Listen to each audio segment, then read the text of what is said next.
The views and opinions expressed in this podcast are simply that, opinions. All are presumed innocent until proven otherwise in a court of law. Sensitive topics are discussed. Discretion is advised. Hi, I'm Vinnie Politan, and welcome to another edition of the Court TV podcast, which this week is an audio version of our original true crime show, Someone They Knew with Tamron Hall. This week, we'll tell the story of Lita McClinton, a beloved woman from a prominent Atlanta family who was discovered shot to death in the doorway of her own home with a box of pink roses next to her. Who sent this deadly delivery, and why did it take nearly 2 decades to bring the person ultimately responsible for her death to justice?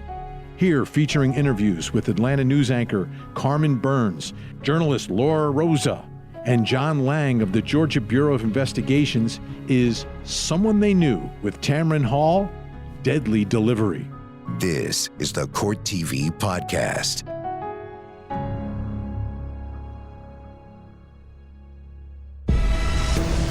At that time, Palm Beach was very closed to people of color. Palm Beach society did not accept Lita Sullivan, period. There's no reason that Lita should have become a victim of a violent crime of this manner, and nothing in her background would have made her a victim. The killer brought flowers. It was a trick. It was a trick. She was unarmed and defenseless.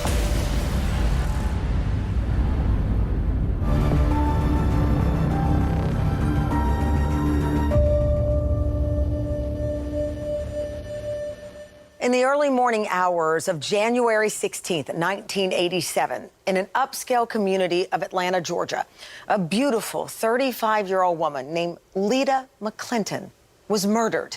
It was a cold-blooded attack that shocked the whole city. Lita came from a prominent family, a family that never had a brush with the law. So her untimely death was a mystery from the start.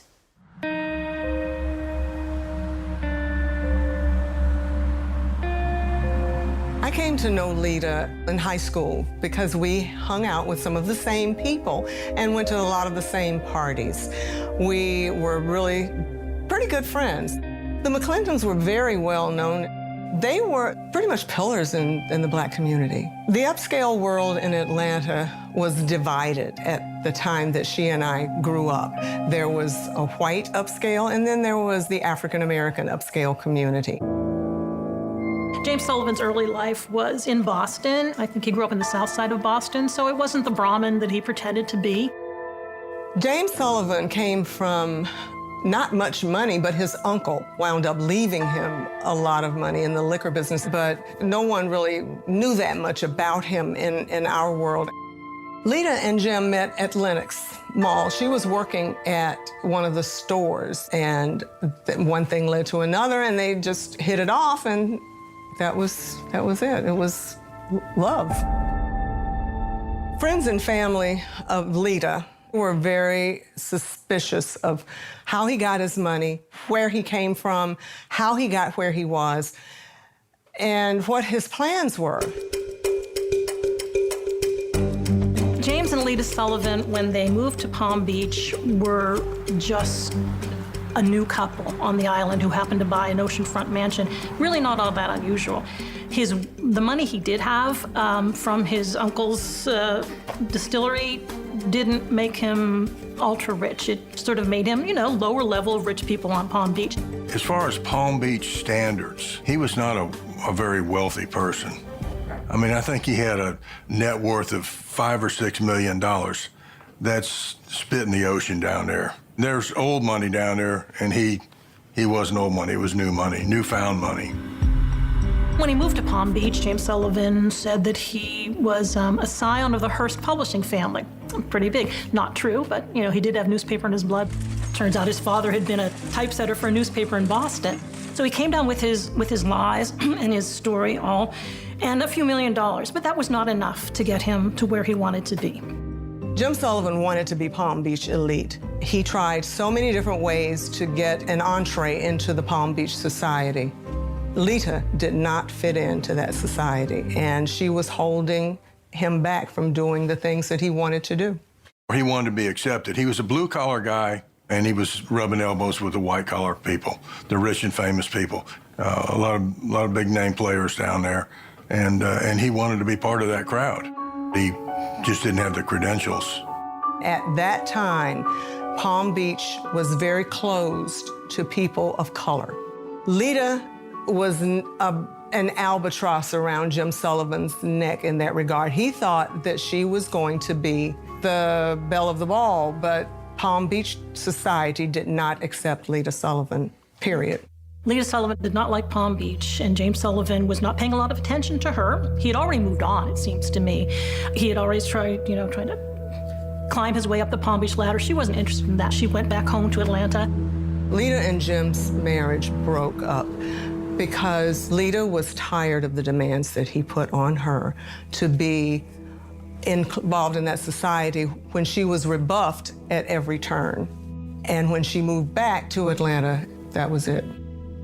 Jim Sullivan wanted the benefit of Florida law in divorces. And in Atlanta, a woman typically will get 50% or more of someone's estate. Jim was not going to have that at all. He would lose half of the money that he had. He would have lost money, probably, which would have left him well out of Palm Beach society. His dreams of being a rich and famous Palm Beacher would have blown up in smoke. So, and the divorce began, and that was the beginning of the end.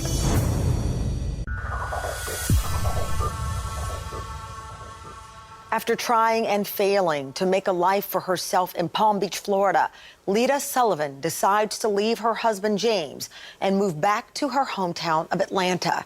She'd done all she could to salvage her marriage, but James had chosen his pursuit of status over their future as a couple. Now estranged from her husband, Lita decides to make the preemptive move of filing for divorce in Georgia, which will give her a distinct advantage in the proceedings.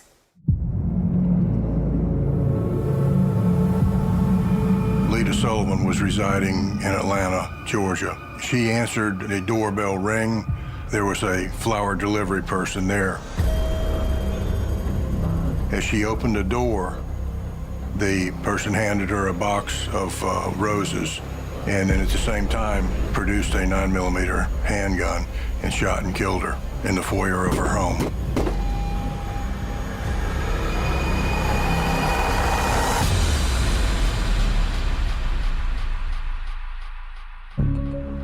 I was anchoring the news that day, and during one of our commercial breaks, the sports anchor came into the studio and he said, "Didn't you know Lita McClinton?" I said, "Yes." And he said, "She was just killed in her apartment." And I was flabbergasted. I was shocked. I was totally shocked. We don't know this individual. He did not know our daughter.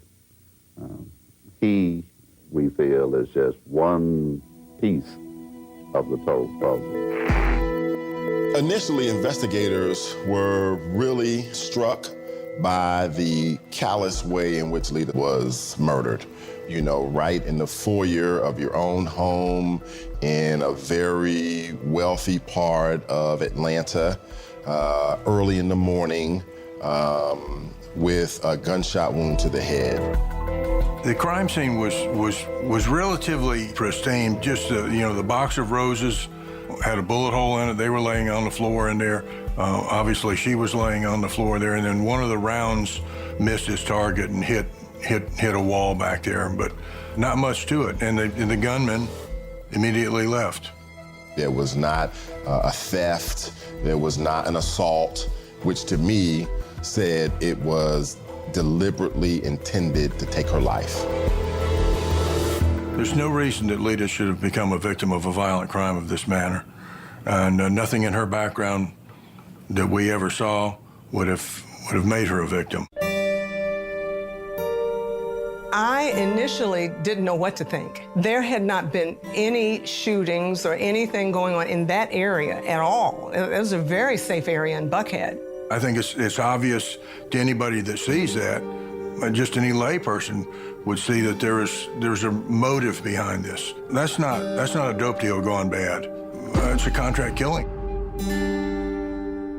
You know, there were some witnesses, one witness in particular that lived next door to her, saw the delivery person going up to her door, and his eyes met with the delivery person, the gunman, and he just thought that there was something sinister about this guy. Just moments later, he heard the gunshots. All arrows pointed to James Sullivan having something to do with this, even though he was, 1,200 miles away. Jim Sullivan became a suspect by the mere fact that they were going through a contentious divorce. Early on in the investigation, we learned that there was a phone call placed from a Howard Johnson's motel in Atlanta to Sullivan's residence in Palm Beach, just prior to the murder. Then the day of the murder, there was a phone call placed from a coin phone on I-85 shortly after the murder. It was at a rest stop, and that call went to Sullivan residence. Today, millionaire James Sullivan spoke for himself. I want everyone listening to this to know that I am absolutely innocent. I had nothing to do with Lita's death. Suki Sullivan did start out as James Sullivan's mistress. He was seeing her at the time Lita moved back to Atlanta. And within a year of Lita's death, Suki and James married. She didn't last long at Palm Beach. Jim Sullivan was going through a divorce with Suki Sullivan, and obviously there were some arguments that they had, and Suki testified to it, that he told her that he would have her killed like he did Lita. She took that warning seriously and was in fear of her life ever since then. Jim Sullivan was arrested in Atlanta for the murder of Lita, and he was brought into federal court. Well, there was tons of evidence of motive in that case. Millions and millions of dollars at stake. And then there were these outrageous circumstances of phone calls that were made from Atlanta, almost immediately preceding and then right after the shooting. 27 minutes after the shooting, exactly 27 minutes away from the house driving up I-85 to Swanee, someone made a collect phone call from a payphone back to Jim's house. And the government's like, oh, of course, it was the hitman. That's the whole case. One of the most frustrating things was you knew that he was associated with it, you knew he had something to do with it, and he was getting away with it. For more Court TV, watch it on cable, over the air, Roku, or go to CourtTV.com and stream live gavel-to-gavel coverage. Catch up on the big moments from our current cases and relive some of Court TV's most historic trials. Court TV, your front row seat to justice. There was only one person in the world who had a motive to kill Lita. That was her husband, James, who was desperate to hang on to his multi-million-dollar fortune and whatever status he had among the Palm Beach elite. After being arrested and charged by the federal government with the murder of his wife, prosecutors will have to prove, beyond a reasonable doubt, that he ordered a hitman to kill Lita. Jim Sullivan was originally charged in federal court in 1992 and charged with murder for hire and hired the law firm where, at the time, I was the young lawyer on the case. My only job was to say there wasn't enough evidence to convict. That was my job. I said, but what were those phone calls? For all we know, someone was calling him and threatening him. If you don't send money, we're going to kill your wife. Or someone was calling and Jim was saying, don't do it, don't do it. Whatever you do, don't kill my wife. Who here can say beyond a reasonable doubt what Jim was saying on the phone? Judge Shub said, okay, I'm going to give some thought to this. And then we took a break. It was Friday. We came back Monday, and he said, I agree with Mr. Samuel. All charges are dismissed. We walked out of the courtroom. That was it. Case was over. That was 1992. I've had cases before where you know they committed the crime, but you just can't quite bring them over the finish line. One of the most frustrating things with the Sullivan case was you knew that he was associated with it, you knew he had something to do with it, and he was getting away with it. It was extremely difficult to know that Jim Sullivan slipped through the federal charges. At every turn, it seemed like Jim Sullivan was like the Teflon Don. He could not be touched. The Jim Sullivan story did not end. He moved back to Florida, and he was sued by the family. The family of Lita Sullivan got a multi-million-dollar verdict. Jury believed he did it. So suddenly Jim has a multi-million-dollar debt. Jim likes money, so Jim fled, and he moved to Costa Rica. Lita's parents were contacted by a television program, Extra. As it turned out, it was a good move. After the Extra show, a lady in Texas, Belinda Trahan, who had been the girlfriend of Tony Harwood, who turns out to be the killer in this matter, they saw the production and contacted the authorities. Belinda Trahan told a friend of hers at this law firm where they worked, and that person told the lawyer that she worked for that she was going to meet this guy and that he was suspected of killing a woman and delivering her some flowers. That attorney mentioned it to his wife, and his wife said, "I saw that show. That's true. She knows what she's talking about. That really did happen." So he, the attorney, reached out to an attorney friend who knew a GBI agent. So we started the ball rolling, and we went to Texas and interviewed Belinda Trahan. She provided details that only a person associated with the crime would know. We got an arrest warrant for Tony Harwood and knocked on his door.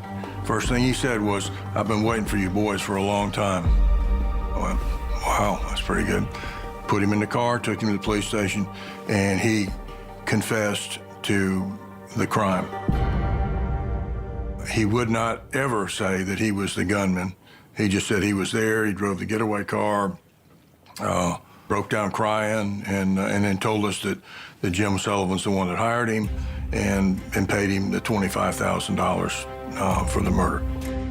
Based on that evidence, we secured an arrest warrant for Jim Sullivan shortly thereafter.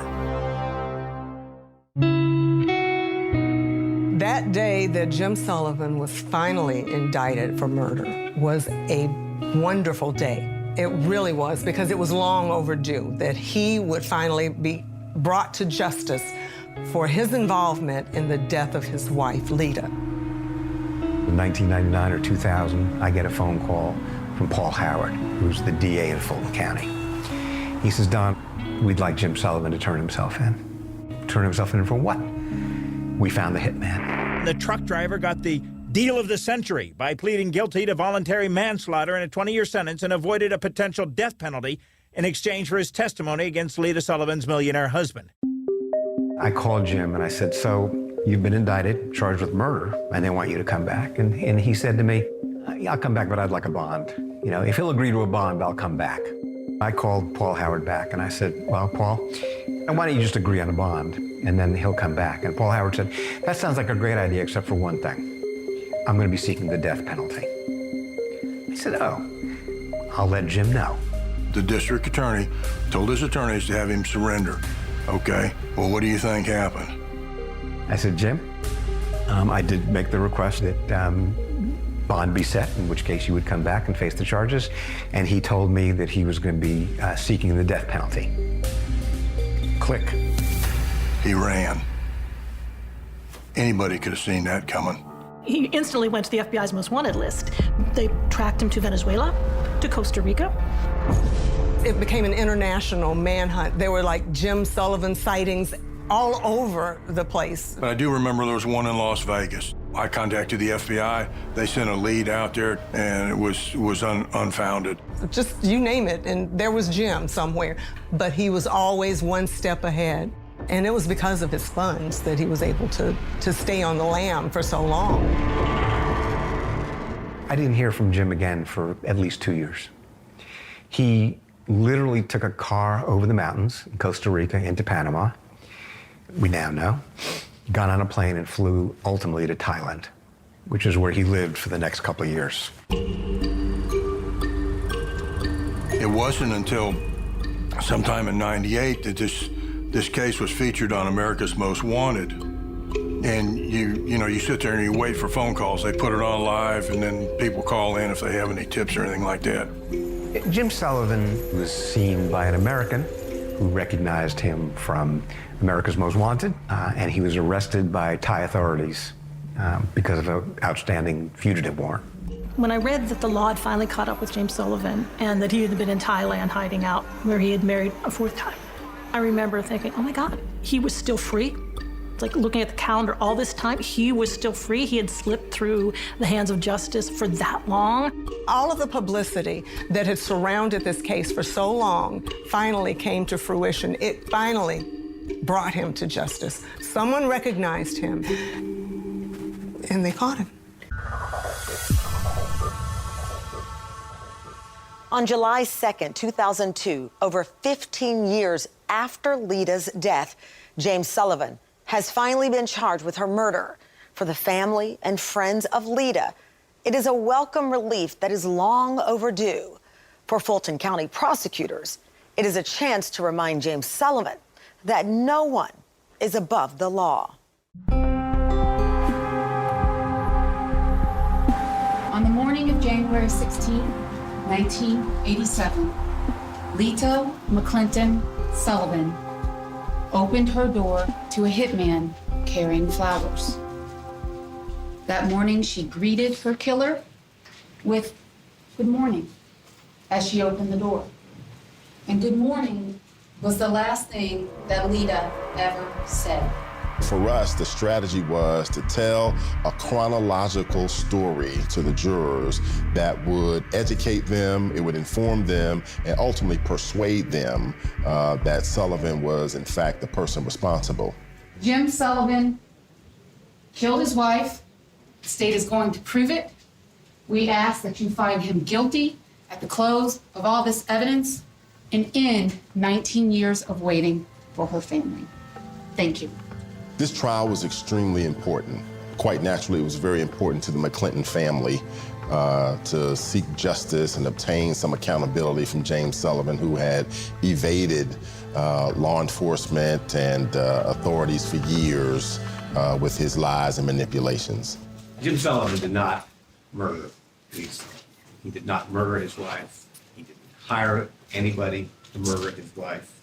The last thing in the world Jim Sullivan wanted in 1987 was for Lita Sullivan to be murdered. Despite the efforts of the United States Attorney's Office, the Florida Department of Law Enforcement, the GBI, the North Carolina Police, the FBI, choose your agency that's been involved in this. Choose your prosecutor's office. There's not one shred of evidence that Mr. Sullivan ever paid anybody anything. James Sullivan showed no signs of grief in the immediate aftermath of Lita's murder. Sullivan did try to throw a lot of theories out there that would make him look a little less culpable. So he tried to sully Lita's name by, hinting about drug involvement, and maybe it was something like that. He is not guilty.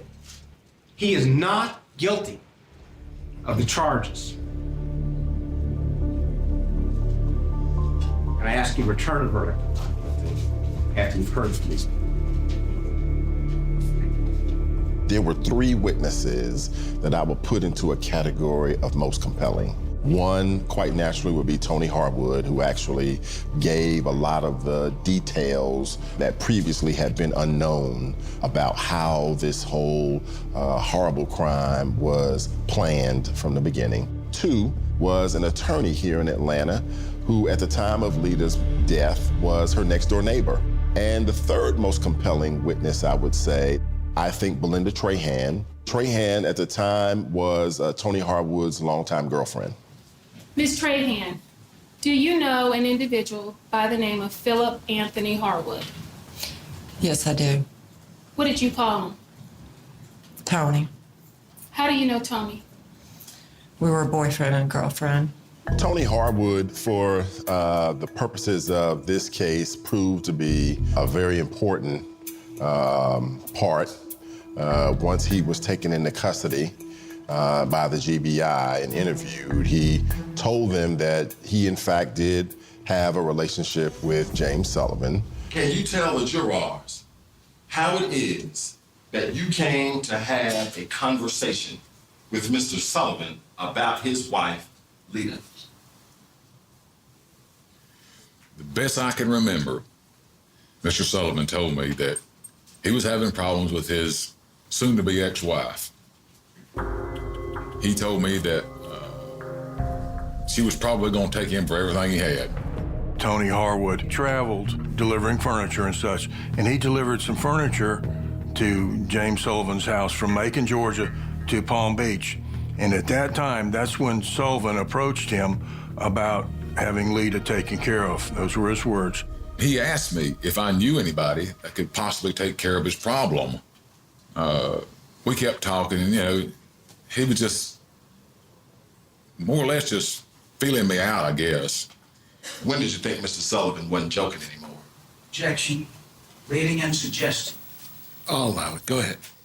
When did I think he wasn't joking anymore? When I received $12,500 in the mail. What do you mean when you say take care of her? Well,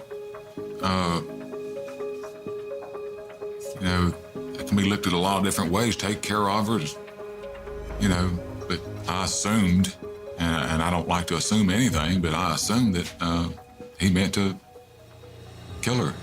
Melinda tells us that she didn't know that Lita had actually been killed because she didn't read any news accounts of it or anything. The only thing she relied on is what Tony Harwood told her. He told me that some white guy wanted to take out his black wife because she was going to divorce him, and he didn't want her to have anything. What did you say to Tony when he told you this? I didn't believe it. Why not? I've been with him for 3 years, over 3 years. I mean, I figured he met someone because we were on the outs. When you say you figured he met someone, are you talking about another woman? Yes. Did there come a time when Tony left North Carolina and told you that he was going to take care of the job that the white guy in Florida asked him to take care of? Yes. Did he tell you where he was going? What state? Georgia.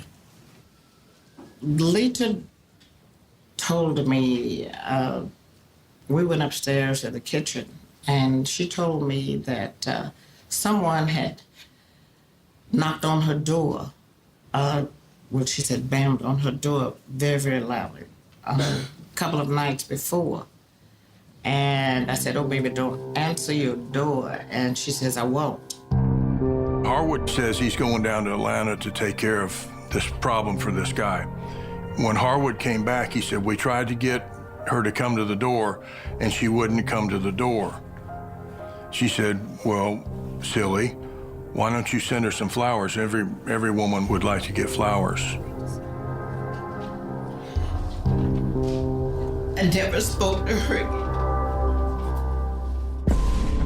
I was reading, and then there were 2 shots. As soon as I heard them, I think I moved instantaneously because I figured that I was the only eyewitness.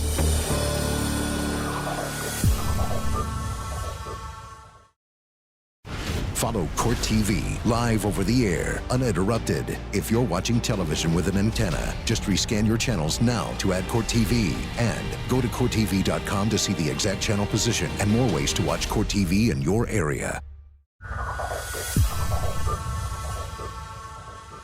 Although James Sullivan had every reason in the world to murder his wife, Lita, authorities were not able to produce any hard evidence against him for the crime, which allowed him to evade punishment for almost 2 decades.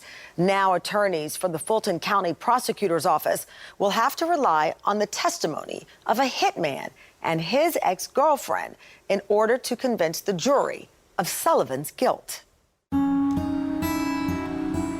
And You made the statement to take flowers to the woman to get her to answer the door. Did you in any way mean for that to be a suggestion as to how to get the job accomplished? No, not at all. After that conversation, did there come a time when Tony left again to take a trip? Yes, he did. Do you know where he was going? Georgia? From my undercover experience working narcotics, recordings were everything. When I met with Melinda in Texas, I said, can you get him on the phone and can you tell him that you saw this television show and the composite that they had on there, that it looks like you. So we recorded, and she called him and said, Tony, I saw this television show about that thing you told me about in 1987. It's real. It was the flowers, everything is real. And they have an etching of you that looks just like you. And then he responds back, well, that couldn't be. I wasn't there. There were some other people there.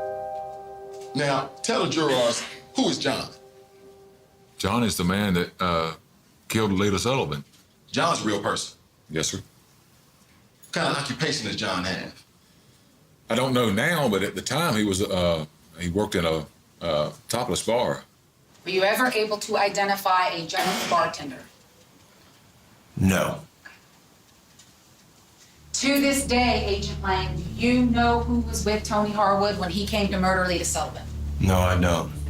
Jim Sullivan gave Tony Harwood the initial down payment of $12,500. So he, that's when he got the ball rolling, and he said that he and a guy, they called him John, and then they also referred to him as the bartender.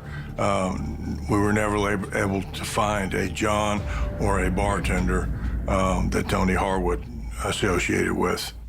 Tell the jurors what happened after you and John arrived in Atlanta about 7 to 7:30 on January 16th of 1987. Got the flowers and got back to the car, and he drove down the street, parked. He took the flowers and went to the condo, and then I heard 2 shots. Here he come running back. I drove off. Tell the jurors what you saw when you came outside to put your trash out. All right, well, as I mentioned, I came out and I looked out, and there was a guy standing on Lita's porch. And I sort of made note of him because it's 8:15 in the morning. Why is somebody standing on Lita's porch? And something was just telling me, don't mess with this guy. Don't go any closer to him. So I turned around, and he turned around as well.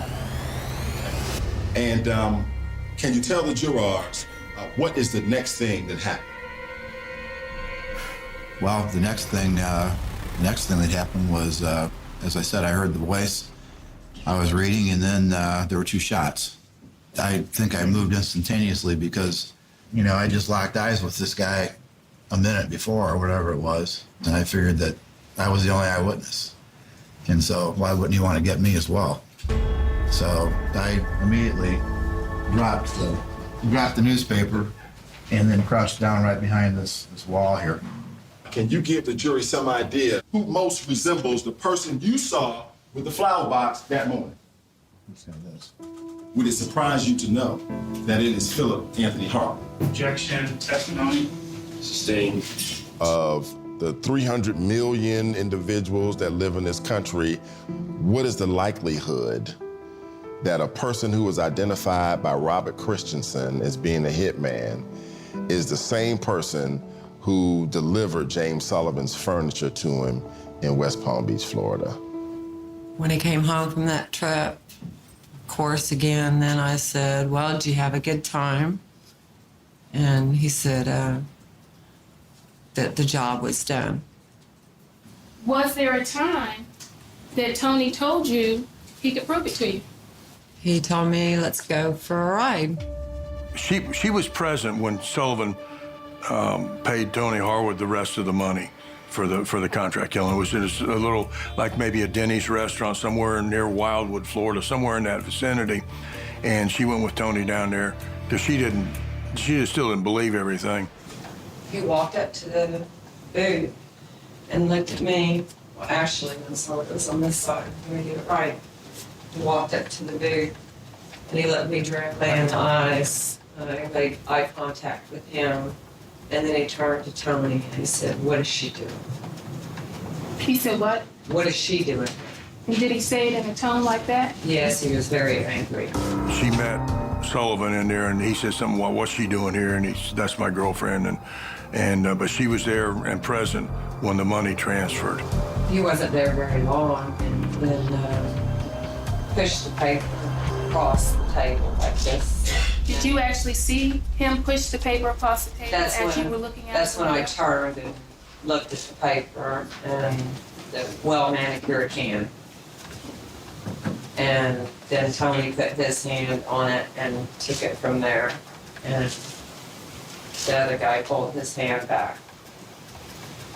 If you were to see that person again, would you be able to identify? Most definitely. He has destroyed many lives.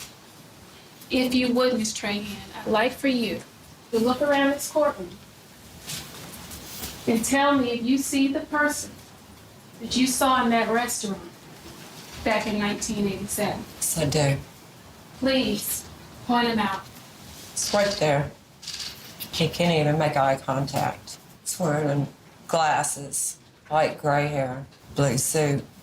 Are his arms folded or not? Folded. Your Honor, may the record reflect the witness has identified the defendant, James Sullivan. After all these years, she was able to pick Sullivan out as being the person that paid Tony Harwood the money, which is really, really significant. Did you say anything to Mr. Sullivan at the time he gave you the money? Do you remember saying anything to him? I told him that I didn't kill his wife. So what about the money? What about it? Why did you go to pick it up if you didn't have anything to do with it? I was scared. I mean, what's he gonna think if I don't take the last part of the money? What were you scared of? Him. Why? He paid me to have somebody kill his wife. What do you don't think he'd want to take care of loose ends? After almost 2 decades of heartbreak, frustration, and anger, the family and friends of Lita Sullivan have finally come to the end of a very long and grueling chapter of their lives. The only question now is whether Clint Rucker and his prosecution team have built enough of a compelling case to convince the jurors of James Sullivan's culpability in Lita's murder. Mr. Rucker said to you today, you can trust Tony Harwood to some extent. You can trust him. You remember my opening statement? It wasn't all that long ago, and how I described Tony Harwood to you? I think I described him as a little bit like a snowflake. Remember? No two versions are ever the same. I should have said a maniacal, pathological sociopath murderer. That would have been a little more accurate than a snowflake, I suppose. I've tried felony cases. I've given a lot of closing arguments. And when you stand up to give a closing argument in a death penalty case, and what you say to these people could mean literally, obviously, literally, life or death for your client, it is a different feeling. Let me tell you one very simple formula. If you don't have enough and you add 0, you don't have enough. It's that simple. In the preparation of the closing argument, I thought it was very important to tell a very compelling story and tell it in a way that they could very clearly see that it really only came down to a couple of really critical pieces of evidence.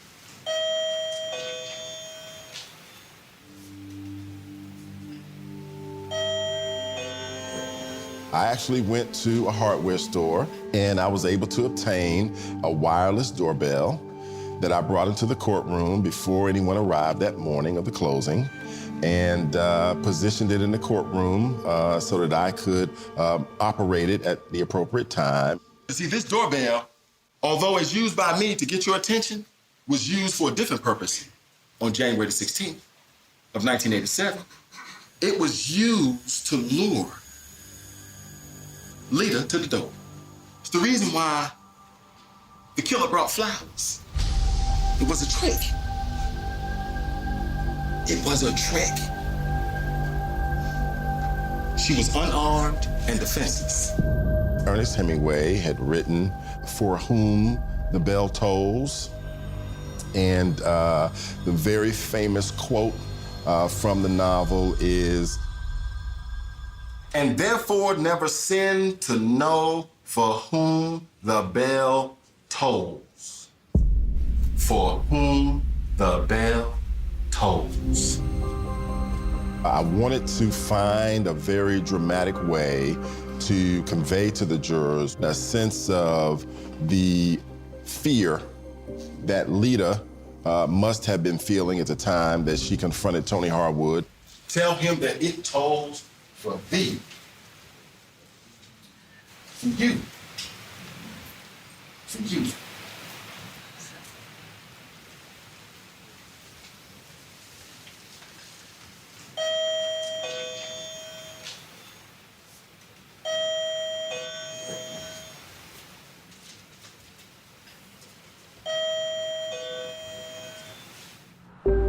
I firmly believe that between Tony Harwood testifying and following the trail of him being on the lam for so long, that there was no way that this jury was not going to find him guilty. But I have served on juries before, and I know that it's 12 different minds that think about these things. So who knows what's going to happen?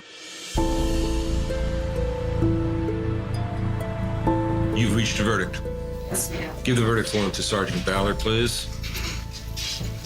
Count 1, malice murder. We, the jury, find the defendant, James Vincent Sullivan, guilty of malice murder. That's completely inappropriate. Go ahead. Count 2, felony murder. We, the jury, find the defendant, James Vincent Sullivan, guilty of felony murder. Thank you, ma'am. It is extremely satisfying to be able to get a verdict.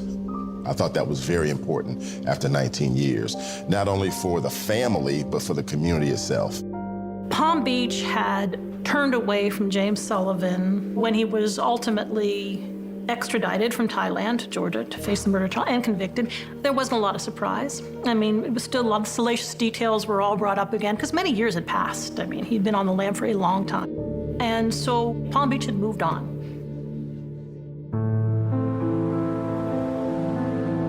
Mr. Sullivan, on count 1, you are sentenced to life in prison without the possibility of parole. Count 2, I think the state is correct, merges into count 1. Jim Sullivan was sentenced to life without parole in the Georgia prison system. He was immediately sent to Reedsville, was the highest maximum security prison down there, the same prison that Harwood was in at the same time.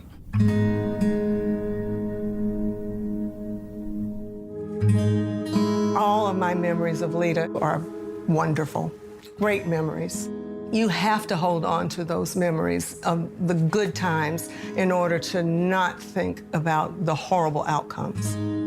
It was just a tragedy that such a beautiful person was lost for no reason but money.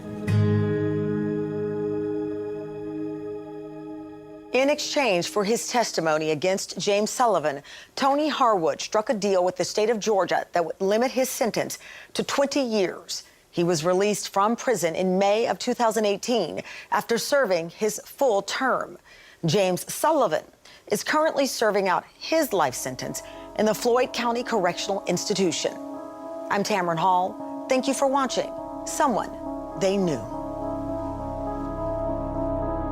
If you're interested in seeing Court TV's gavel-to-gavel coverage of the James Sullivan murder trial, you can watch it in the Trials on Demand section of our website, courttv.com. And if you're interested in seeing episodes of Someone They Knew with Tamron Hall, you can see it every weeknight at 7 p.m. on Court TV, with new episodes premiering every Sunday at 9 p.m. I'm Vinnie Politan. Thanks again for downloading, and as always, please Don't forget to hug the kids. This podcast is a production of Court TV. Go to CourtTV.com for more content, trials on demand, and to find out how to watch Court TV in your area.